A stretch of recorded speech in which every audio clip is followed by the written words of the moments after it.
இன்றே டவுன்லோட் செய்து உங்கள் ஃபேவரட் ஷோக்களை என்ஜாய் பண்ணுங்க. இந்த வீட்டுக்கே வரக்கூடாதுன்னு சொன்னாங்களே, டைனிங் டேபிள்ல உட்கார வச்சு விருந்து சாப்பாடே போட்டிருக்காங்க. இதுவே நல்ல ஆரம்பம் தாங்க. இது கொஞ்சம் கொஞ்சமா அடுத்த கட்டத்துக்கும் போகும். ஓ, இது அடுத்த கட்டத்துக்கு போகும்னு நீ நம்புறியா? இதுக்கு மேலே இது டெவலப் ஆகுமா? கண்டிப்பா ஆகும். அப்படி அது ஆகலன்னா நான் அதை ஆக வைப்பேன்.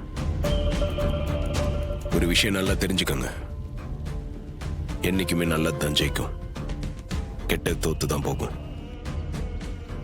இனிமேலாவது உங்க அக்காக்கும் உங்க அக்கா பொண்ணுங்களுக்கும் கொஞ்சம் உண்மையா இருக்கு பாருங்க. நல்லவங்க மாதிரியே நடிச்சு உங்க அக்காவை ஏமாத்திட்டு இருக்காதீங்க. டேய், ஏமாத்துறத பத்தி நீ சொல்லாத. என் அக்கா காரிக்கிட்ட இது வரைக்கும் உன்னை பத்தி உண்மையை சொல்லிருப்பியா? சரி, நீதான் சொல்லல. நான் உண்மையை நிரூபிக்கணும்னு முயற்சி பண்ணாலும் அந்த எல்லாத்தையும் கெடுக்கிறது நீதானே. என் அக்காவை நம்ப வச்சு மோசம் பண்றியே, நீதான் என்னை விட மோசமான கிரிமினல். நான் ஒரு நல்ல நோக்கத்துக்காக தான் என் அடையாளத்தை மறைச்சிட்டு இருக்கேன்.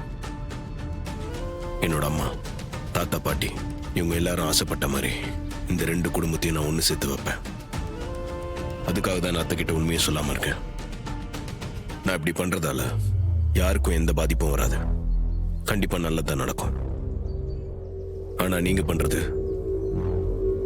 உங்க அக்கா குடும்பத்தை அழிக்கிறதுக்காக. அது நான் இருக்கிற வரைக்கும் நடக்காது. டேய், நீ நடிக்க ஒரு காரணம் இருக்குன்னா நான் நடிக்கிறதுக்கு ஒரு காரணம் இருக்கு. நீ இருக்கிற வரைக்கும் என் அக்கா குடும்பத்தை ஒண்ணும் பண்ண முடியாதா? முதல்ல ஒன்ன வீட்டை விட்டு விரட்டுற, அதுக்கப்புறம் என் அக்கா குடும்பத்தை பழி வாங்குற. நீங்க எவ்வளவு பட்டாலும் திருந்தவே மாட்டீங்களா? நீ யாருடா என்ன திருத்துறதுக்கு? அப்படியே திருந்தலனாலும் என்ன பண்ணுவ? திருந்த வைப்பேன். பாப்போம். முதல்ல நீ இந்த வீட்டுல எவ்வளவு நாள் இருக்க போறேன்னு பாப்போம். அதுக்கப்புறம் நீ என்ன திருத்துறத பத்தி யோசிக்கலாம். நீங்களும் இதே தான் சொல்லிட்டு இருக்கீங்க, ஆனா பண்ண மாட்டேங்கிறீங்களே. என்ன நக்கல் பண்றியா? காத்து ஒரு பக்கமே அடிக்காது, ஏன் பக்கமும் அது திரும்பும். அப்ப நீ நிச்சயமா காணாம போயிடுவ.